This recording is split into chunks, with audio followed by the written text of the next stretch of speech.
تكونوا شامة بين الورى فاقتفوا آثار جيل للمعالي سطرا إن أردتم أن تكونوا شامة بين الورى فاقتفوا آثار جيل للمعالي سطرا جيل زيد وأسيد ومعاذ والبراء.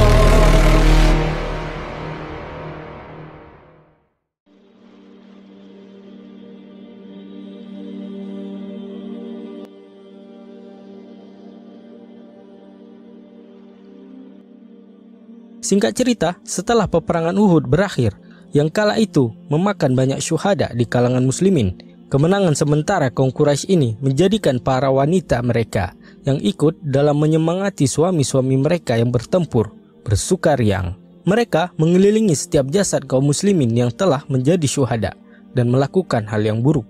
Wajah ceria yang mengerikan ini tergambar jelas, seakan-akan mereka telah melampiaskan dendam mereka atas kekalahan di Badar. Namun tidak semua para wanita Quraisy merasakan hal yang sama. Terdapat seorang wanita yang sedang cemas dan bingung. Ia bernama Sulafah binti Sa'ad.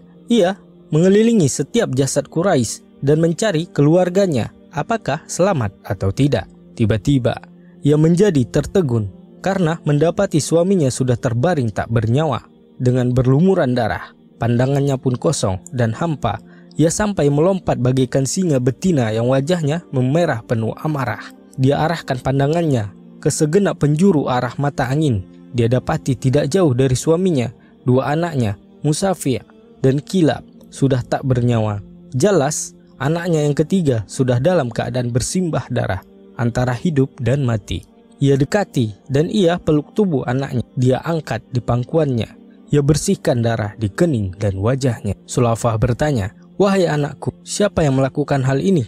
Dengan nafas tersengal-sengal, anaknya menjawab, yang melakukannya adalah Asim bin Sabit. Dia jugalah yang melakukan hal yang sama kepada Musafi. Namun, ajal pun menjemputnya sebelum menyelesaikan kabal tersebut.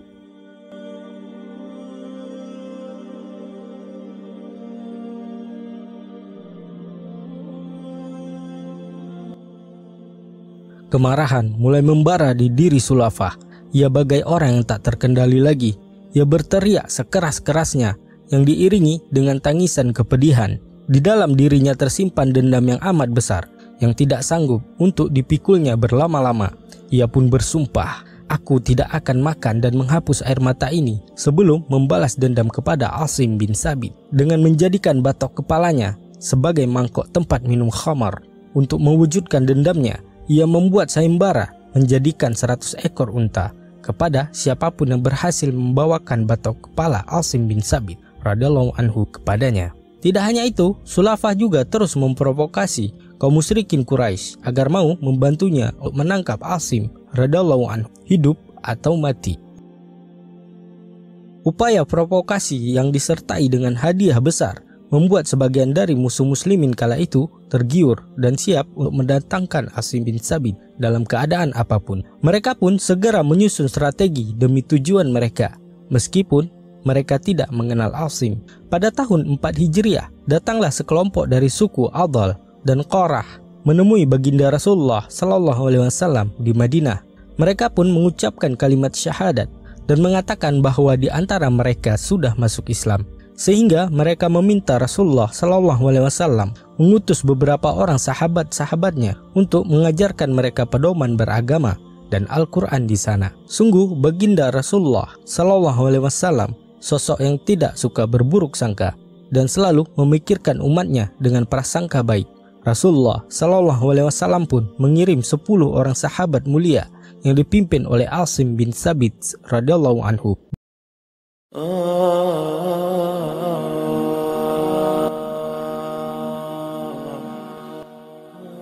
Berangkatlah utusan Nabi bersama dengan orang-orang tersebut.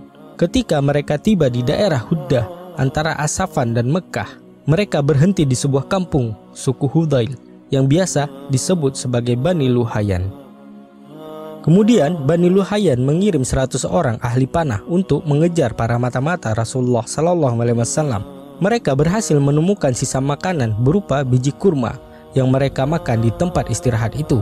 Mereka berkata, "Ini adalah biji kurma Madinah kita harus mengikuti jejak mereka.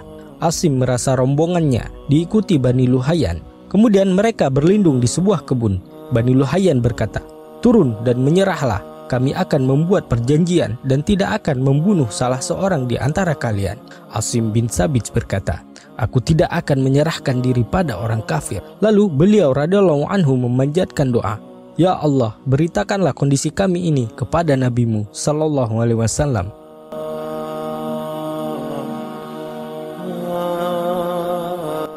Para musuh terus memanah para sahabat Nabi sallallahu alaihi wasallam hingga menyebabkan 7 sahabat mulia syahid. Di antaranya adalah Asim bin Sabit radhiyallahu anhu, hingga yang tersisa hanya 3 orang sahabat mulia, Khubayb bin Adi, Zaid bin Datsinah, dan Ibnu Tariq radhiyallahu anhu ajmain. Mereka pun berjanji tidak akan membunuh ketiganya asalkan ketiganya turun. Ketiga sahabat mulia tersebut pun turun, namun terlihatlah sebuah pengkhianatan. Mereka diikat oleh tali busur-busur musuh layaknya seorang tawanan. Ibnu Tariq tidak terima dengan pengkhianatan yang mereka lakukan. Ia mencoba melawan, namun Allah menghendaki beliau radhiyallahu anhu syahid. Kedua sahabat mulia tersebut dijual di Mekah. Zaid bin Datsanah dibeli oleh Safwan bin Umayyah yang kala itu belum masuk Islam untuk dibunuh atas dendam kematian sang ayah saat pertempuran Badar. Sedangkan Khubayb bin Adi radhiyallahu anhu dipenjara hingga beliau dibunuh di tiang salib.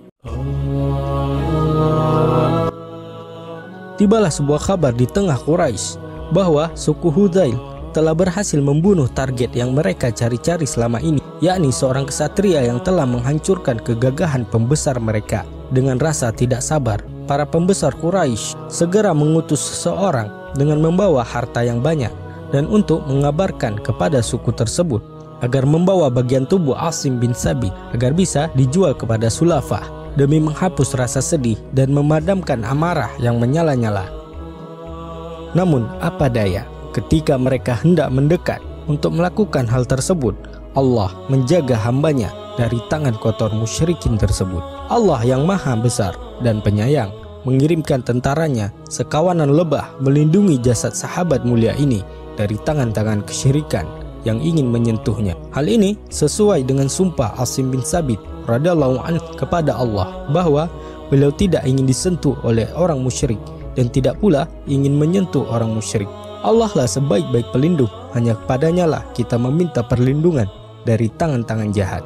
Dalam riwayat lain dijelaskan bahwa saat para pengintai itu menunggu hingga malam hari, namun ketiga pagi harinya jasad Asim bin Sabit sudah dibawa oleh air, sehingga mereka gagal untuk membawa kepala Asim bin Sabit. Wallahu a'lam. Nabi SAW memberitahu para sahabat pada hari disiksanya Khubayb bahwa kaum Quraisy mengutus beberapa orang untuk mencari bukti bahwa Asim bin Sabit telah terbunuh dalam peristiwa itu. Mereka mencari potongan tubuh Asim karena Asim adalah yang membunuh salah seorang pembesar Quraisy. Tetapi Allah melindungi jenazah Asim dengan mengirim sejenis kawanan lebah yang melindungi jenazah Asim, sehingga orang-orang itu tidak berhasil memotong bagian tubuh jenazah Asim sedikit pun.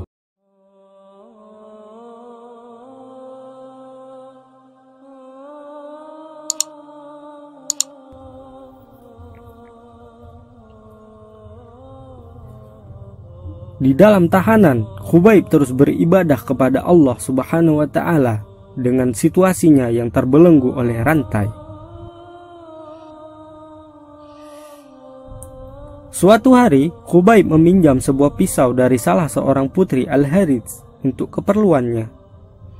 Namun, tiba-tiba ada bocah kecil, anak dari perempuan tadi, mendekat ke arah Khubayb karena kelalaian ibunya. Sang ibu melihat Khubayb memangku putranya, sementara pisau berada di tangannya. Serta-merta wanita itu pun merasa sangat ketakutan.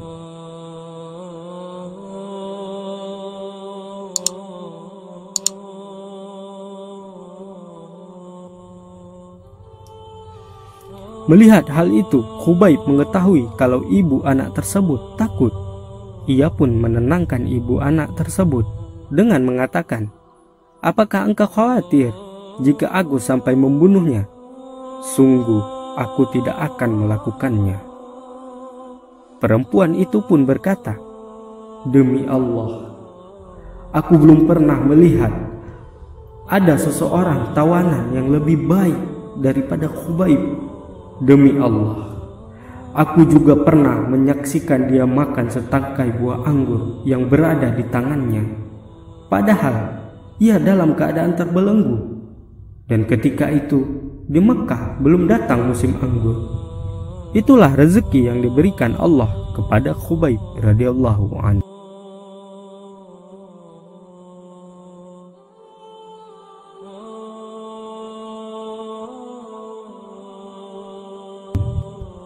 Dan ketika saat kematiannya tiba, orang-orang Quraisy membawanya keluar dari tahanan dan hendak mengeksekusinya di tiang salib yang sudah dipersiapkan. Sebelum dieksekusi, Khubayb bin Adi radhiyallahu an minta untuk salat 2 rakaat. Orang-orang Quraisy mengira Khubayb hendak memperlambat kematiannya. Sehingga setelah menyelesaikan salat itu, Khubayb bin Adi berkata kepada mereka, yang perkataan itu membuat mereka semua pucat. Sungguh, seandainya kalian tidak menganggap aku takut menghadapi kematian, tentu aku akan menambah jumlah rakaat salatku. Dan Khubayb adalah orang yang pertama yang mencontohkan salat 2 rakaat bagi setiap muslim yang akan dibunuh sebagai wujud kesabaran.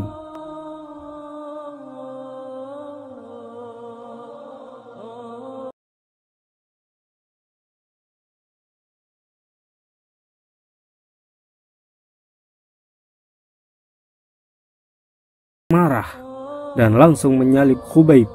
Setelah itu, mereka mencoba untuk meruntuhkan iman sahabat yang mulia ini.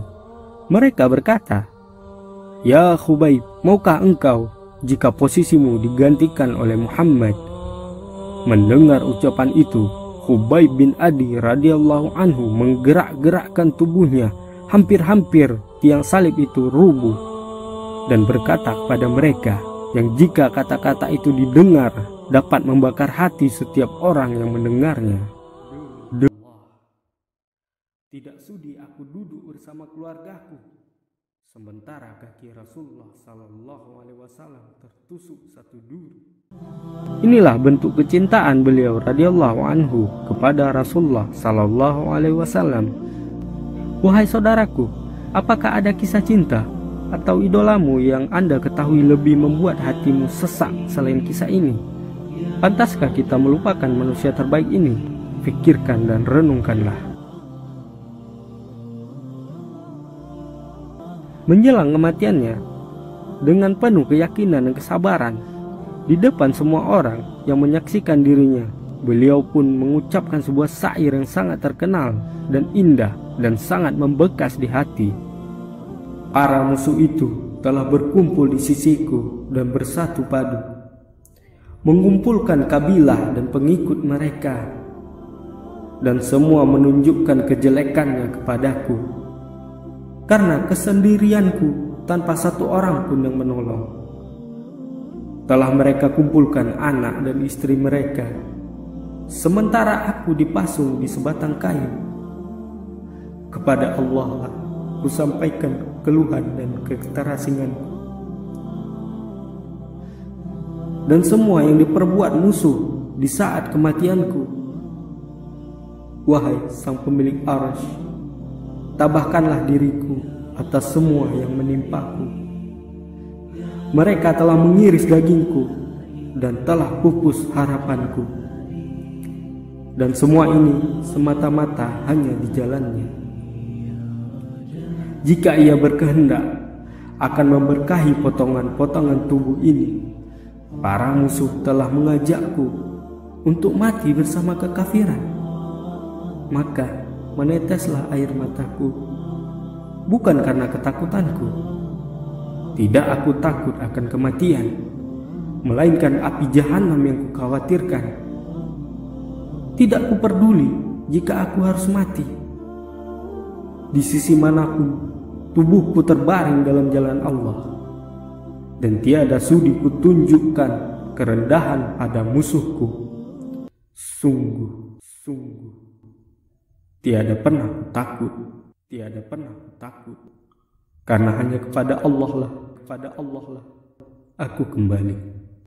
Syari'atu Rabbina nurun bihi nasmu 'alan najmi bihi nahya bila dhullin hayatal amni wassilmi wa dawlatuna. Setelah itu Khubayb radhiyallahu anhu mengangkat wajahnya ke langit seraya berkata, Ya Allah, sampaikanlah salamku kepada Rasul. Setelah itu berhentilah nafas sahabat yang mulia ini, wafat dalam keadaan yang paling indah, yaitu syahid di jalan Allah. إذا ما احتاج واحدهم لها بالجود كم تهني. Dalam sejarahnya, Rasulullah Sallallahu Alaihi Wasallam mengutus para sahabat untuk menyelamatkan jasad Khubayb. Lalu bergeraklah mereka ke sana. Sesampai di sana, para sahabat menurunkan jasad Khubayb dari tiang salib tersebut. Dalam perjalanan pulang, mereka dihadang oleh orang-orang Quraisy. Maka terjadilah pengejaran yang hebat yang membuat jasad Khubayb radhiyallahu anhu jatuh ke tanah. Melihat kejadian itu, orang-orang Quraisy pun mencoba mengambil jasad Khubayb untuk menyalibnya kembali. Namun, mereka gagal karena sebuah kejadian menakjubkan diperlihatkan oleh Allah Subhanahu wa taala, di mana jasad Khubayb bin Adi ditelan oleh tanah. Maha besar Allah, sebaik-baik penolong bagi hambanya yang beriman. Syari'atu Rabbina nurun bihi nasmu 'alan najmi.